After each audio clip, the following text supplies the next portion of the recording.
Welcome everyone. Thanks a lot for staying with CNN News 18. You are watching our special World Cup presentation, Kings of Cricket. I'm Shivani Gupta. In the World Cup today is India versus England, a match that would have ordinarily been rated as one of the top contests to watch out for. But England's performance in the tournament has been disappointing to say the least, with only one victory in 5 matches, placing them dangerously to the bottom of the table. And to secure a spot in the knockout stages, it's literally do or die for them from here on. But they also face an uphill task because they have to depend on a multitude of favourable outcomes in various permutations and combinations from other teams and other matches as well. Well, they'll have to begin by disturbing the only unbeaten side in the World Cup so far, which is India, that have looked nearly flawless despite losing Hardik Pandya, remember, for the last match, and who's unlikely for today's match as well. Another win and India are confirmed a knockout spot. There have been a few exciting matches finally in the last few encounters in this edition of the World Cup, and let's hope we get a good one on our hands. But the match in Lucknow all set to start in just about an hour, and this is obviously being played at the Ekana stadium. We are being told that the pitch is actually going to be favourable to seamers a little bit more than spinners, who've both done well as far as the stadium is concerned in the last few matches. Let's take a quick check of what is in store of both teams and why this match matters so much, and then we'll also bring in our expert panel.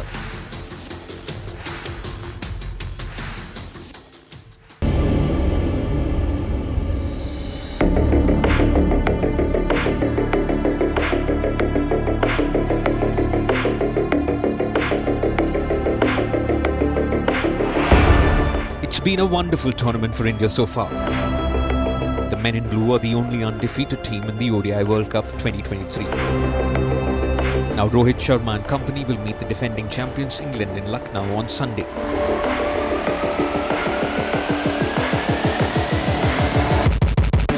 It's been a terrible run for the Britishers. Jos Buttler and company are struggling for a victory in India. England's 4 defeats so far is the worst ever start by a reigning champion in the first 5 matches of its title defence in an ODI World Cup. The defending champions are now lying at the bottom of the table just above the Netherlands. But nobody can deny the fact that England has a deadly batting lineup.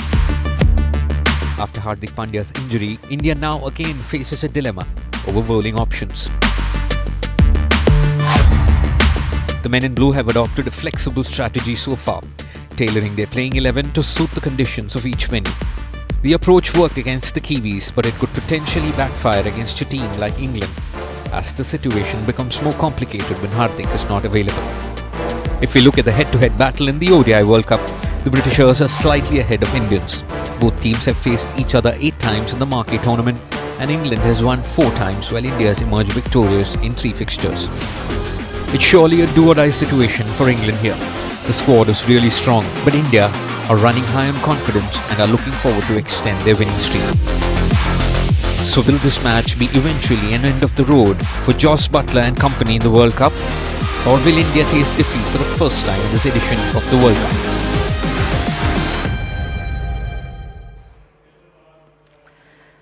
What contrasting fortunes really for India and England as far as this World Cup is concerned. And could there be any surprises in store, given that one side has looked, as I said, near flawless? The other side has been in the doldrums and almost nothing has worked for them. They've tried everything, and by that I mean tried all the 15 men in the squad.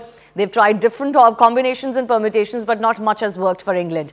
We'll take that question to our expert panel. Joining us, none other than Murli Karthik is with me in the studio. I'm joined by Mohinder Amarnath, 1983 World Cup winner, Venkatesh Prasad, former India cricketer, and Ayaz Memon, senior journalist. But I first want to go across to Graham Swan, former English cricketer.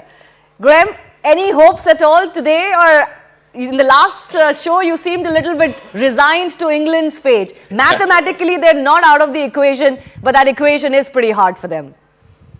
Listen, I've had a bad couple of weeks. All the sporting teams that I follow have had a bad few games. England lost the rugby semi-final. Newcastle lost to Borussia Dortmund. Last night, Newcastle only drew. New Zealand lost to South Africa. So the teams that I like aren't doing well at the minute. So today is where it all changes. This is what it's come down to for England. Sheer hope. Hope that something can change, that they can play well, and get some points on the board. Let's face it, they're coming up against the best team in the World Cup today in India. Whether they can pull it out the bag, whether they can find a bit of magic, I think with the ball rather than the bat. I know they did very badly with the bat against Sri Lanka last week, but it's with the ball. If they can really perform, India bat first, England perform with the ball, restrict India to less than 300, then they have a chance. Their batting could fire.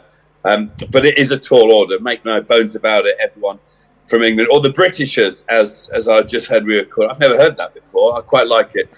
More like the United Nations, the England team, to be fair. We have people from all over the world play for us. We need something special. And it's fingers crossed more than it's more with the heart than the head that I'm hoping for an England victory today. Maybe since, Karthik, none of the teams he's supporting are winning, maybe you just shift your allegiances and then the change would happen.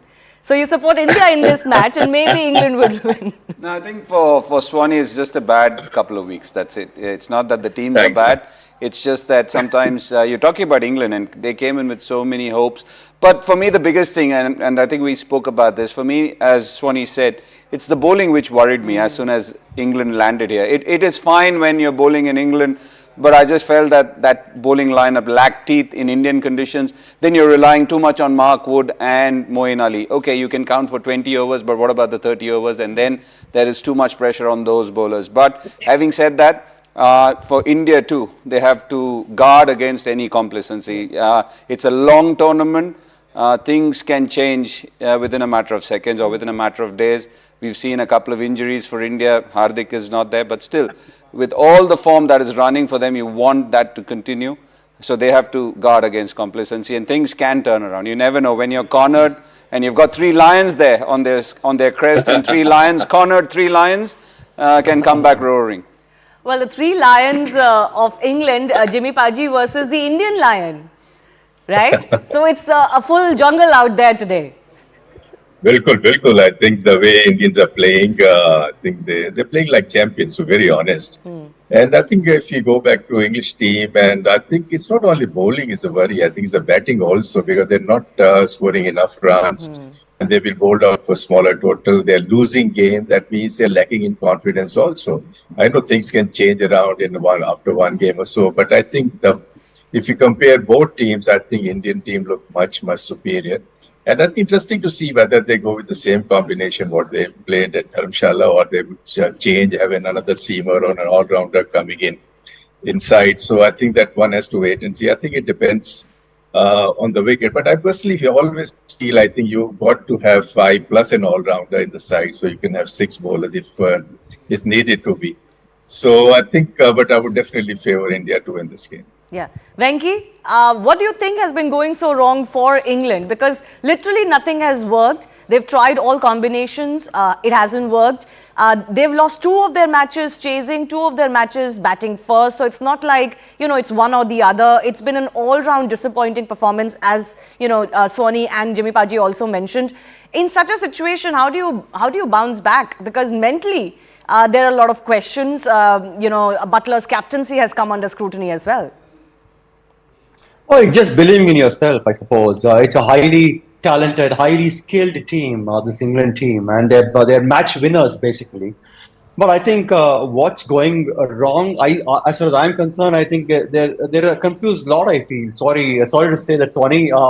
The approach itself is pretty confusing as far as England team is concerned. I feel they're not able to. They don't know. I mean, whether would they like to play sort of a baseball cricket like how they play in Test cricket, or would they come with an approach of wait and watch.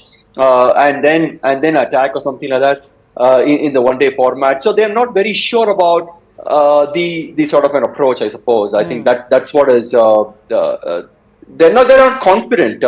See, if you look at the depth in batting or the variations in their bowling, or even for that matter the spinners, all the all-rounders, they've got everything covered basically. It's just that the approach is one, and the adaptability, I think they have not been able to adapt to the conditions as quickly as the other teams have, for example, South Africa or Australia now, for that matter, or New Zealand for that matter. So they're not able to adapt. And most of these players have been playing in the IPL. They know the conditions, of course. I mean, that's in April, May. But now it's a different time of the year, for sure. The conditions are different, but then they have to adapt as soon as possible, which they have not done. So adaptability is one issue, and the approach in terms of how they would like to play one-day cricket. I think that those two things have been, they're not sure about that. Yes, Swani, you want to comment on that? The approach, so much has been made about the baseball approach, and of course they are title holders both in the ODI format. They won the T20 World Cup last year. Yeah. So something was working for them, and then suddenly it's not working. It should be called the mothball. Yeah, baseball should not be confused with one-day cricket. Baseball's got nothing to do with one-day cricket. That's all in the test arena. England's test and one-day teams are very different entities, different coach, different manager, for the most part, different players. And we're in a strange situation at the minute. We're so aggressive in test cricket, playing baseball. We're almost more aggressive and more short of what we're doing in the test arena than we are in the one-day arena, which is a very strange place to be found in at the minute. But no, Venki is absolutely right. They've not adapted to the different conditions as quickly as the other teams. And it's unfortunately, it's something since I've been involved with English cricket. It's going to India. We almost take it for granted that we'll be fine. Our bowling will work. The spinners will be fine. We'll play their spinners fine. For a long time, once we actually get to India, we do come unstuck because the pitches are violently different. And Venki put his finger on the pulse there. Just because some of our guys play in the IPL in 2020 cricket in March, April, and May, that is not October, November in India. It's very different conditions. And we've seen that. The teams who have adapted, teams like South Africa, who you'd expect to be very poor against spin in India, have been brilliant because they've been ultra aggressive. And I think this England team, if they can sort of match what South Africa did in their match at the Wankhede Stadium, where, I mean, Joss even said, look, we probably made a mistake there bowling first in 50-degree heat. We should have batted. But the way South Africa batted in that game, that's how England play in Test cricket. That's how England need to play in the one-day game, and it's much easier said than done. I will give you that. Absolutely. We've got 4 or 5 players who are actually in bad form at the same time, and that is an absolute, that's screwing us over every time we play. We really do need 1 or 2 players to just find some form from somewhere. Where they're going to find it, who knows? Yeah. Ayaz, interesting thing also is that actually if you look at this English lineup, as I think one of our panelists mentioned, it's actually a top-notch lineup. You look at this English batting side especially, and you look at how strong they look, and then none of that works. Hasn't worked, at least on the field. I think, Shivani, the problem may be that it is a top-notch team, and therefore a lot of things were taken for granted. Assuming that when they come into this tournament, there are 3 teams which are easy picking, so we are short of 6 points, then we have to battle for 2 more teams. Out of 9 matches, if we win, 4 or 5 will win easily. The others will have to scrap a bit, but we can win that and be in the semis. When you start off with that assumption, you run into problems because from the first match itself, they didn't get enough runs. New Zealand chased it down, hunted down that score in double quick time. It exposed the limitations of the English bowling and batting in that match. And since then, subsequently, it's gotten worse. Now, I don't buy this thing that, they're not, the seasons are different, of course. But Joe Root, he's played here in 2021. England came here, played test matches. I mean, they all, Moeen Ali has spent an eternity in India, and Chris Wokes. I mean, they're all familiar with Indian conditions, whether playing in the winter or in the summer. So I think some of them are very new. Harry Brook, for instance, you can't fault him too much. But the others, I think, and also I fairly agree with Venki that it seemed to be a very confused kind of an approach. I mean, for the life of me, I still can't understand why Joss Butler is batting at 6 and 7 and the captain when the team is doing, just going from bad to worse in the batting certainly. And if you're an opponent, the one guy you would dread, or one of the few guys you would dread in this team is Joss Butler coming at you right at the top. It's not happened. So you've got a case where I think, and then by the time you wake up to it, you lost to Afghanistan, you had Ben Stokes not playing the first 3 matches, and then too much has been ceded. And by that time, the other teams have sussed you out and said, this is where these guys have a problem. And then they start attacking you, like South Africa did quite mercilessly. Yeah. I do want to comment a little bit on the format because the format has been spoken about quite a bit. It's a long group stage, almost like a league stage where you're playing every other team, and some are very comfortable, some have a lot of time to kind of recover and recoup.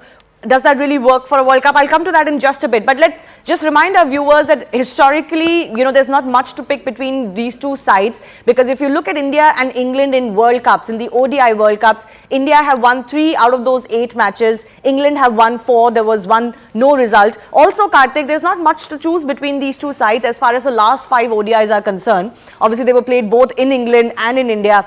And I think India have won 3 out of those 5. So, England have won 2. But not much to pick between these two teams. Yeah, not much to pick. And again, look, things change within a matter of seconds. And it's not that England is a bad side. England is a very good side. England have played real good cricket in the lead up. But it's just that sometimes you come and you don't adapt and certain things start going the other way. And then everything falls out of place. And that's exactly what happens. Winning can be a habit and losing can become a habit as well. Suddenly you start questioning the methods which got you there in the first place. And I think if you don't start well, and for a team like England, I sincerely feel that coming into India, yes, their batting is very strong, extremely strong. But did they think about the bowling lineup that they're bringing in here? Because they could have done well in England, but many of them haven't adapted yet. Sam Curran, for all the fact that he's MVP in different places, has struggled. Even when he has played in the IPL, he has gone for plenty of runs.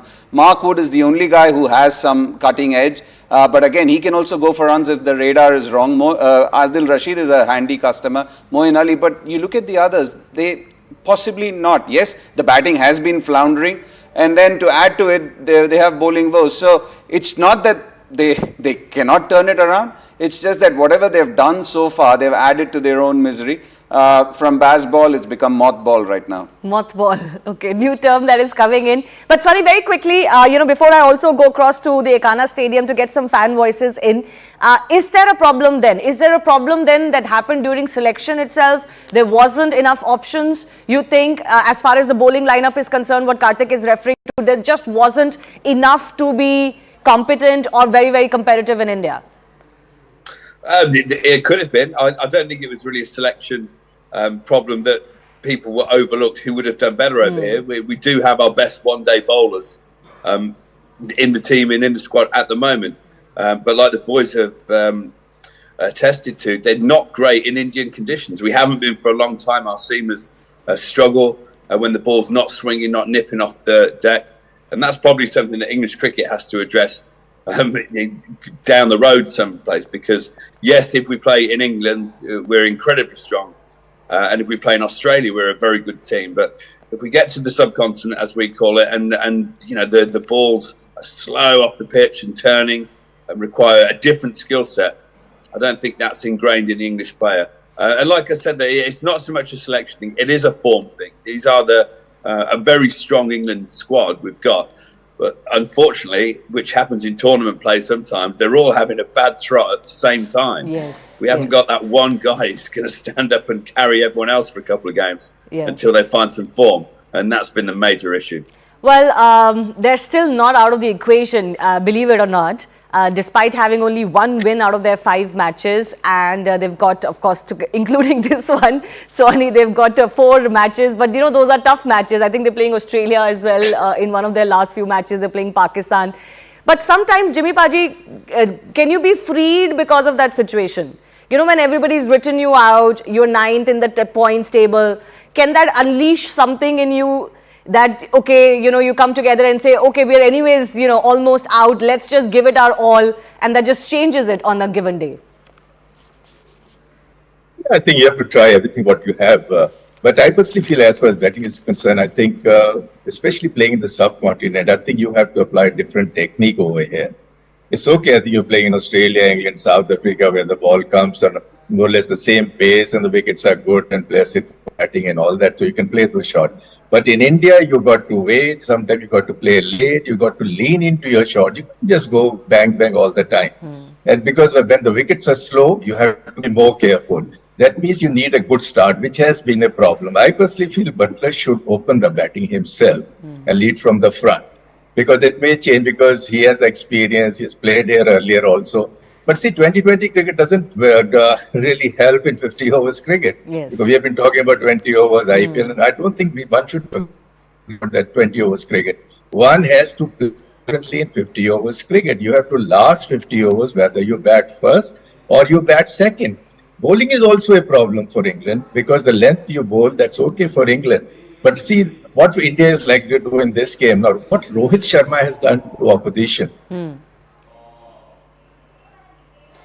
So he has started standing outside the crease. That means he's cutting the swing. The moment the bowlers pitch the ball up, he goes over the top and hits it very straight. He doesn't slog. He plays a normal cricketing shot. So that, I think, putting an added pressure on the opening bowlers. And they're not bowling in their normal line and length. So this is what helping India. So is England, has anybody got like that? I think Root probably, personally, technically, is the best player in English side. Who can play a long inning. He looks nice, graceful. He can dominate and accelerate and all those things. So they have to learn from India and try to do what India is doing. Indians got better spinners than England. So all those things looking into this, but you can always learn from the opposition. Probably they have not. This has been the problem with English cricket. Right. You know, Venki, again, a lot of things I'm sure the English dressing room is also talking about, and they're aware that obviously, as Swani said, it's just one of those situations where you had 5 matches and the bulk of the team is not firing. So if you were in their dressing room, what is it that you're going to tell them before a match like this? What is it that you can tell players or a team that's been almost down and out before a match like this, which is, every situation is do or die, and even despite that, you have no confirmation of what your fortunes are going to be? I would have first consulted with Swani. I would have asked Swani, what is it I need to be telling the English players? Well, look, I think it's very important. Of course, you need to be very aggressive in stages, but it's not a 2020, not a test match. I think it's in between, where what I mean to say is that there is a lot of time compared to 2020 in this in a 50-over format. So I think it's important to spend some time there, like what Joe Root does. I mean, Jimmy Paji just said that Joe Root is one of the best technically suited. So the point is that he's taking his time to score runs. I think probably a few other players also need to do that. Up the order, Bairstow or David Malan. So they need to be spending some time and to assess the pitch, as quickly as possible. And they've got the time, which they're not doing, I suppose. So I guess the moment you start applying yourself, the moment you start spending more time there, then you can, and lay the foundation. That's exactly what I think South Africa is doing, or India is doing as well, with Rohit Sharma and Shubman Gill, Virat Kohli at number 3. They're laying the foundation for the other batters, and that's one of the reasons why they're posting big totals, or they're chasing big totals, which England is not doing. So they need to spend some time there, maybe at least say about 4 or 5 overs. After that, they need to be taking on the bowlers. I think that's all. The point, I mean, they've got a fantastic side. So just one question before I think we go to the fan view, to Jimmy Paji. That Jimmy Paji, you were the man of the match, if I'm right, in the semi-finals against England in 1983 World Cup, scoring 40-odd runs and picking up a few wickets as well. Did you change your style of playing when you went to England? Yes, of course. You have to. You have to know what conditions you are playing in England, because wickets all count here, different wicket, different nature of the wicket. Same in India, because and especially I think I've noticed when you play against India in India, the wickets are going to be likely to be on a slower side. That means you have to adapt a different technique, different style. See, when I look at the English batting, English batsmen, see the way they play the ball, that's good for harder track and where the ball comes nicely onto the bat. The bat is away from the body all the time, whether they're playing off the front foot or the playing of the back foot, they're playing it too early. And of course, they have been missing Ben Stokes all the earlier because he wasn't fit and all that. So that didn't really help them. But you have to adapt to the situation and the conditions. It's not that when you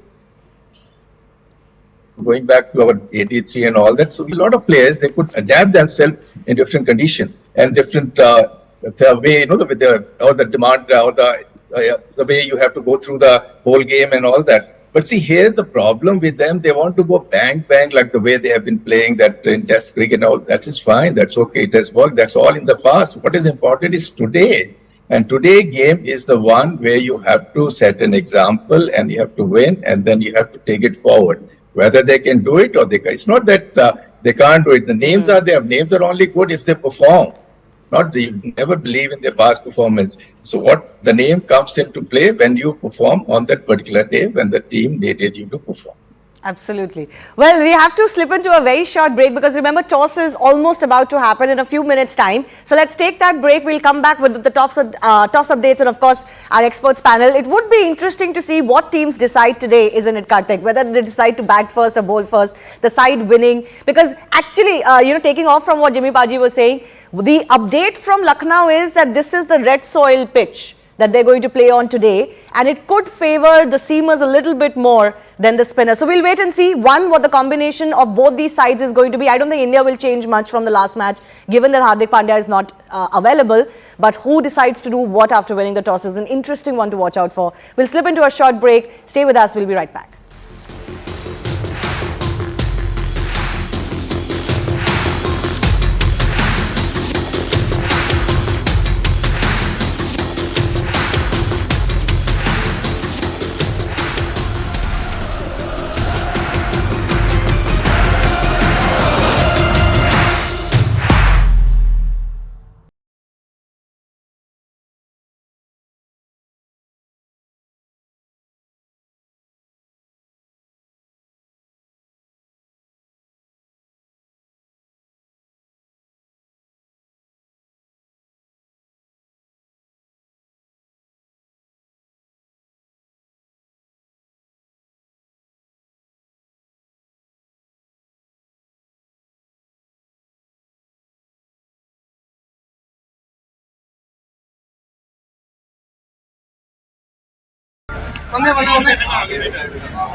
Now I am in Kalmasheri Medical College and the scenes here are really heart-wrenching. Like at least 25 people have been injured as a suspected terrorist attack that took place at the convention center in Kalmasheri in Ernakulam district of Kerala. An explosion reportedly took place at the early morning of 9:20 and at the Jehovah Witness Convention Center. As per the witnesses, they have 25 cases where are injured and one woman has been dead. The NIA and polices and the other fingerprint bureaus and the fire force has been here right now in the place where this explosion took place, and the sources have told News18 that initial assessment is certain that this is a terrorist attack. Bomb squad and forensics team has been reached the spot and they have been checking the situations here. Right now I am in the Kalmasheri Medical College and right here we can't access the inside the hospital because of the situation. The doctors and the team has been checking the injured people. Also, the assistant commissioner has been confirmed to News18 that one person has died and 20 to 25 has been injured in the incident. Two blasts took place within 5 to 10 seconds, he said. Situation is right now in control. According to the initial investigation, 3 blasts has been happened. Forensic science laboratory teams are arrived at the spot. Investigation will clarify whether this was a bomb blast. Right now, Jehovah Witness are a group of Christians who did not identify as Protestants. The Jehovah Witness Convention is an annual gathering wherein larger assemblies called regional conventions take place, which were usually 3 days long. Also, the conventions consist primarily of Bible-based talks, dramaticians and videos of their preaching work. Top intelligence sources have told that News18 that multiple blasts went off in one hall, adding that it is clearly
Thanks a lot for staying with us. It's a full house here on Kings of Cricket. We're building up to the massive India-England clash. I say massive because, yes, these are two teams that were the highly billed teams before the World Cup. One, of course, is the defending champion, still looking to find its mojo. The other is now looking as the next champion at home. England won, the last World Cup, and it was such a great moment, Swanee, for the English team. They've since won the T20 World Cup as well. And, a lot of expectations from this side. Give me a sense of, what the chatter back home has been, seeing the performances of the English team this World Cup. There's been a sense of bemusement and befuddlement, to be honest, about how and why it's gone so wrong. We've been very lucky in England over the last 3 or 4 years that everything has been rosy and we've reinvigorated Test cricket in our own isles. The public are massively behind Test cricket, as everyone will know, in England anyway. And one-day cricket, to be honest, before 2019, one-day cricket was really dying out in England. It wasn't as an attractive option as Test cricket or T20 for the players and for the officials and everything. But that really did reinvent the game, basically, that 2019 victory. However, we've not really gone on from there. We don't play a great deal of 50-over cricket domestically anymore. There's not very many bilateral tournaments. So it's very strange how all of a sudden we've taken our eye off the ball, it seems, for 50-over cricket. And coming into a World Cup where you want to defend your trophy, and defend your honour, we've not been able to do it. And so there's a lot of people looking around thinking, where's it gone wrong? Why has it gone wrong? But I'll go back to earlier. I think a lot of it has to do with a bit of complacency, thinking everything will be all right on the night when we get to India, despite what's happened in the past to our bowling attacks in India. And a lot of, the batting, that's the one that's flummoxed me. Yeah. How all the batters have had a bad tournament at the same time. I expected Joss Buttler, Joe Root, Ben Stokes, Johnny Bairstow, one of them to have a stellar tournament. And everyone else could bat round them a little bit. But they've all sort of fallen flat, Livingston especially as well. So one of them will come good at some stage, but it's looking like too little too late now. Well, they have maybe begun well because the toss update is that England have won the toss. They've decided to bowl first. I asked possibly because of the dew factor. Sorry, he's raising his arms up in the air. But possibly because of the dew factor. Teams don't want to be bowling second, especially in Lucknow as well. And certainly not to India. India have been casing Yeah. so successfully in all the matches. So maybe there's some kind of, lucky charm kind of a thing. We won the toss. Let's see what we can do. If we can restrict India to about 270, 280, which looks very, very difficult, the kind of form that the Indian batting has shown, then England have a good chance to, perhaps win this match. As everybody has said here on this panel, this is a fantastic England team on paper. They've been miserable on the field in this tournament. Whether they can swing things around in one match. Yes, each match is an event in itself. The trend so far has been downhill, but you never know. A black swan, no offense meant to Graham, but a black swan event like this happens. You win a match and then suddenly things start turning around. But maybe it's just coming a little too late. I think from England's point of view, they have to win all their remaining matches and all with such handsome margins that they remain in contention for a place on net run rate, if nothing else. Now, just to twist a Churchillian axiom around, the situation for England, in my opinion, looks hopeless but not serious. It's still time enough for them to at least make themselves count. Sometimes it's not just about the fact that whether you get in or not. By the way, they have to do everything right in their capacity. Plus, they have to depend on some of the other results. They have to be, they have to depend on the fact that some of the other teams don't get ahead of them. Then the net run rate may come into effect. But given that they're facing India, I'm not sure how much of that is going to happen today. The good thing is, of course, that they won the toss. They've elected to bowl first. You talked about restricting India to about 270. Jimmy Paji, I want to come to you on this. In the last few matches, we've seen not just high totals of 300 plus, 350 plus. We just had New Zealand almost chase down 389. So, I don't know how this makes you feel. The kind of scores that today's batsmen are putting up, the kind of scores that teams are putting up, and do you think England can restrict India to anything less than 300 on a day like today? It can happen. It's not that it cannot happen. I think that means you have to bowl well, you have to bowl in the right area. That means spinners have to come good, because so far, whosoever has played against India, probably the bowling has been really challenged in a bigger way. Because I think if you look at the Indian batting, especially this experienced player like Rohit Sharma and Virat Kohli, they take the charge. They bat till the end and all that to make sure that their team is in a comfort zone. So I think what England need is here to get few wickets early. If they can do it, then probably they can restrict India for what the score we're talking about, 270, 280. And if they don't, then probably I think India will, will be a scot-free and they can score as many runs as possible. They plan their inning very well, especially in the last 10 overs. I think if they have to bat first or bat second. So they rotate around. They're very fit lot, even all that. And when you're winning, your confidence is sky high. So from English view, I think if they had played some good matches, some tight matches, I could have expected them to, when you're losing most of the games and even against the smaller side, that means the confidence is also low. And I think you're in a confused lot. You don't know how to go about it, whether to really attack or whether to defend earlier and have a good start. So I think the bowlers have to provide them a comfort over here. And if they can restrict India for a smaller total, then probably England would have a chance. Otherwise, I would back India to win this game absolutely. To be in the game, they have to restrict India to less than 300.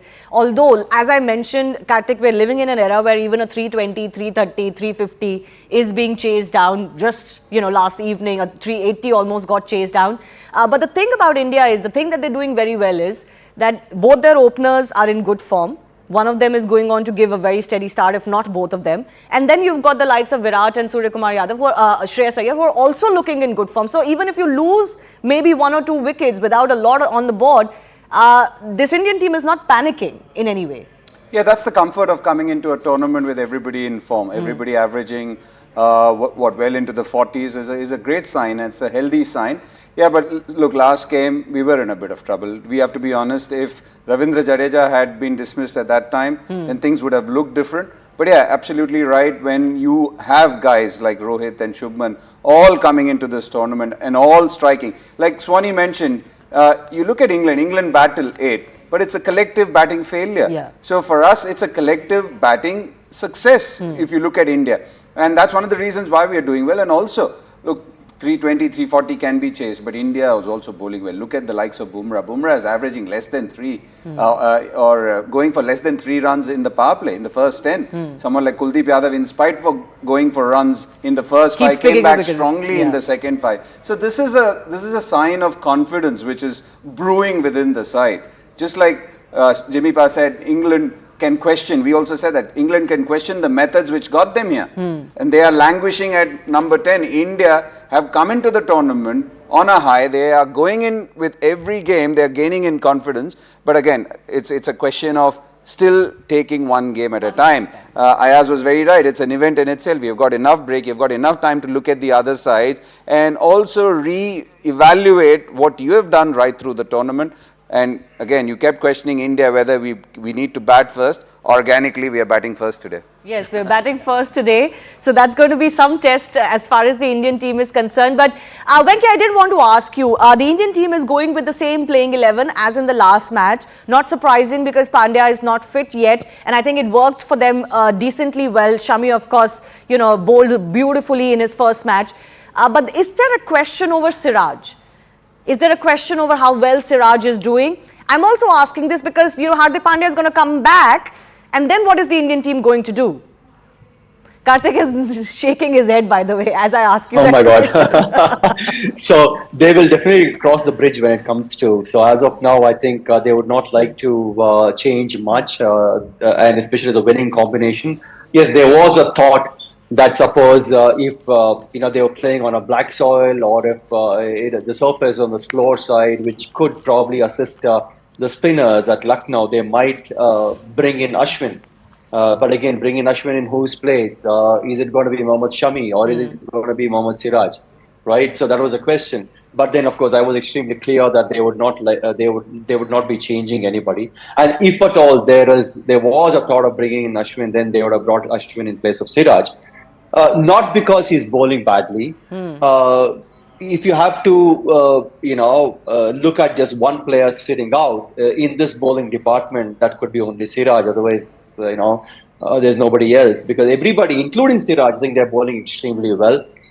It's just that Siraj is leaking slightly more runs compared to the other faster bowlers, but still he's taking up wickets. That's what is important. I, as a bowler or a bowling coach for that matter, I'll be very happy if somebody picks 3 for 60 in his 10 overs than going for none for 45 or none for 50 or something like that.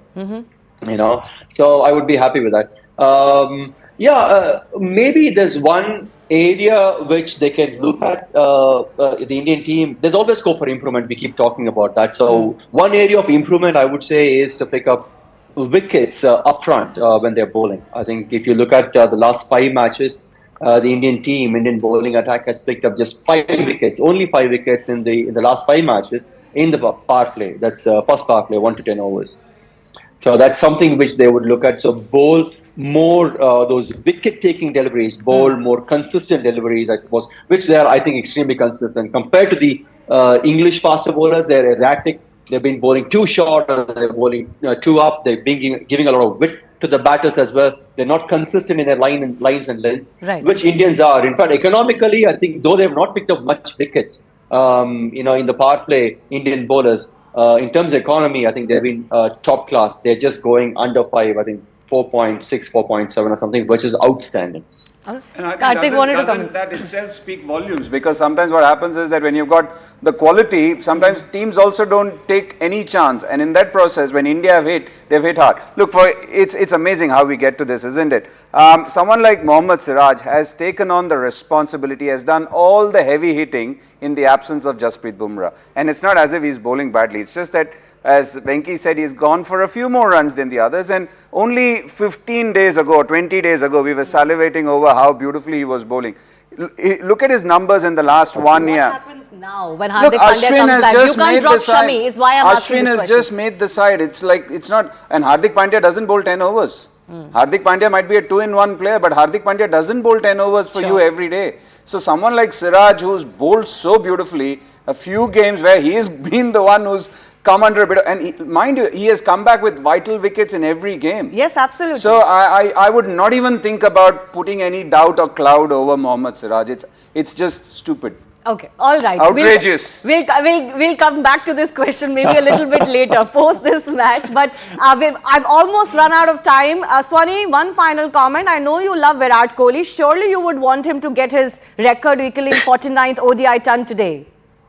I do. I want to see him get 100. I want to see him take 165 balls to do it and stymie the Indian total so they only get 190 and then England knock it off, but Virat gets his 100. That is the ideal outcome for me today. Well, you're talking about a different Virat. This Virat is not good, getting his 100 and 165 balls. But I have run out of time. A big thanks to all of our experts for joining us. Join us back in the mid-innings and the post-innings. Let's hope we have a cracker of a match. And speaking of this match, even though the English performance has been a little bit low par, there are a lot of support that they're going to have. And one of them is the British High Commissioner to India, Alex Ellis, who's going to be at the Lucknow Stadium cheering the English team. I sat down with him to speak about this match and the love of cricket. Here's more. Thanks a lot for watching.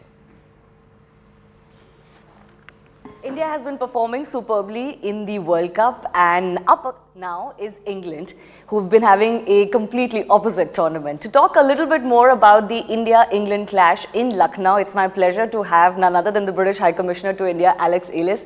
Alex, I wish we were talking in better circumstances. And I wish there was more to celebrate of the English performance in the World Cup. They're good circumstances for India, not so for England, who are out of form at the moment, that's clear. So I'm a little bit nervous about the game on Sunday because usually England and India is a very tight game, can go either way, but at the moment India look in much better shape than England. I'll come to the English performance in just a bit, but you know, mathematically, England are not out of the competition. Correct. And this is, so let's look at the positives. This is the country of genius mathematicians. I ask for the help of those genius mathematicians to find a way for England to get through and get to the semi-finals. But they do look very out of form. I watched the game in Ahmedabad against New Zealand. I watched them in Delhi, here in Delhi, against Afghanistan, and the batsmen in particular look a lot out of form. Yeah. But given that they're not technically out of the tournament, there is still a lot to play for, especially against the host India, who, as you said, are looking absolutely great, and anybody would say this is the team to beat and is so far unbeatable. What do you make of the challenge that England faces, particularly for this match? Well, it's going to be a very partisan crowd, very intense, very supporting India, as you would expect. And there isn't so much pressure on India at the moment, I would say. The question for India, I guess, is I'm sure they will get to the semi-finals. There'll be a lot of pressure. They did it in 2011 when they were the hosts, so they would be the team to beat. South Africa looked very strong. I mean, they absolutely destroyed England bowling in Mumbai this week. New Zealand did tight. That was a tight game. New Zealand-India. I thought India did very well to win that one as well. So we'll see. But England, maybe we're playing for pride, but we should have pride. And there are some great players in that team. It's just not quite clicking. What did you make of the Indian batting so far? I mean, this is a batting lineup that is dominating the charts as far as the World Cup is concerned. Yeah, it is. And there were so many expectations from the likes of Virat Kohli, Rohit Sharma, greats of the game in their own right. And even others are continually stepping up. They are. I mean, Rohit Sharma, I saw him when I first arrived, actually. I went to watch India play England in Chennai when Rohit Sharma scored a very good century. He looks extremely good. They're very good players. And there's also tremendous depth in the squad. I mean, you look at what the IPL has done in terms of drawing in people from all over the place. But I do think they have a massive advantage from having Jasprit Bumrah back and fit. His fitness is important, I think, because he has the X factor. Shami bowled very well the other evening as well, but I think that Bumrah staying fit, that's important. India spinners are doing well as well. Actually, haven't been playing R. Ashwin all the time. I'm a bit of a fan of R. Ashwin. I think he's a fine bowler, but you see the strength and depth which India has, so they can afford to leave out a player like that. Put on your cricket thinking hat and tell me, what do you think is going wrong for this English team? Because, you mentioned about the batsmen particularly not clicking. You had the return of Ben Stokes. Doesn't seem to have really benefited England. I mean, I think they're all trying to find their form. I watched Butler, who's the most beautiful player, magnificent player, and I watched him in the IPL, just played like a dream. And I was actually at the 2019 World Cup final. I was at the game as well, where he batted better than anyone else. But somehow the timing's not quite right. And once you lose confidence, I think as a collective, it's really tough to deal with. You build it over a long period of time, and it can go very fast. We haven't been able to control the run rates, particularly in the power plays. Bowlers haven't been tight enough. I think we missed Liam Plunkett. Actually, was a very effective middle overs bowler. Adil Rashid is still bowling well. He has lovely control, beautiful bowler. But they're just not performing, and it's really tough, I must say, because my job, I have a bad day, not many people notice it. If you're an international cricketer, you have a bad day, the world notices it and then comments on it, and I think that must be mentally very tough as well. But I'm going to throw this question in Hindi to you because your Hindi is also something a lot of people in India have come to enjoy. तो सबसे पहले आप मुझे ये बताइए कि आप लखनऊ में जाके क्या खाना पसंद करेंगे? सब लखनऊ का खाना, सब खाना में पसंद है, क्योंकि मुझे पसंद है, क्योंकि ये बिरयानी बहुत स्वादिष्ट है, और all those lovely desserts. लेकिन आजकल मैं नहीं बहुत खाना खाऊंगा, क्योंकि मैं you reach a time where you can't eat quite so many desserts as you used to. आप डाइटिंग कर रहे हैं? डाइटिंग नहीं, लेकिन cautious cautious हूँ. कुछ इंग्लिश टीम के लिए हमारे दर्शकों के थ्रू कुछ बोलना चाहेंगे, उनको कुछ मैसेज देना चाहेंगे? मेरा मैसेज सब how do you say player? Killer. Or may the best team win. Let's hope that's England. मैं स्टेडियम के बाहर हूँ, गेट नंबर 2. आप पैन करेंगे करीब 300-400 मीटर दूर तक लोग ही लोग दिखाई देंगे. मेरे पीछे 400-500 मीटर यानी 1 किलोमीटर का लंबा रैला यहाँ पर लगा हुआ है. स्टेडियम मेरे दाएं साइड में है, नीला, सब कुछ नीला. कहाँ से आई मैम आप? दिल्ली से आए हम लोग. आप कहाँ से आई हैं? गाजियाबाद. आज कौन परफॉर्म करेगा? विराट कोहली 49 सेंचुरी. देखिए बहुत सारी महिलाएं. कहाँ से आई मैम आप? कौन आज अच्छा परफॉर्म करेगा? विराट कोहली. देखिए रोहित शर्मा, विराट कोहली. इंग्लैंड के सपोर्टर्स भी आए हैं मैम. हम जीतेंगे. We're gonna win today. We're gonna turn up. देखिए इंग्लैंड के सपोर्टर भी दूर तक आप जब नजारे देखेंगे. इंडिया के सपोर्टर. इंडिया ही में बोल रहा हूँ. India. Mathura we are excited. Just going to enjoy the match. Batting देखनी है. अरे गिल भाई है, विराट कोहली है, जीतेंगे. आप किसी देखने आए हैं? मैं रोहित. देखिए आप दूर तक फिर और फैन से बात करूंगा. देखिए यहाँ पर देखिए क्या लिखा है, लव फ्रॉम नेपाल से भी लोग आए हुए हैं. ये सारे लोग नेपाल से आए हैं, बोस्टन अमेरिका से. इसके अलावा बहुत सारे लोग दूसरे मुल्कों से भी इस मैच को देखने आए हैं. क्या विश करेंगी, कौन मैच जीतेगा इस बार? जाहिर सी बात है भारत. सिर्फ इंडिया 6-0 से लीड. और क्या? किसको सपोर्ट करेंगे आप? रोहित और विराट, माय फेवरेट प्लेयर को हम सपोर्ट करेंगे. क्या कहना चाहेंगे आज के मैच को लेके? बस इंडिया जीतनी चाहिए. बड़ा मैच होगा, बिल्कुल बड़ा मैच होगा. अच्छी कांटे की टक्कर चाहिए, लेकिन विजेता इंडिया ही चाहिए. पिच तो बैटिंग वाली है. पिच तो बैटिंग वाली, लेकिन अपने पास भी बल्लेबाज कम नहीं है.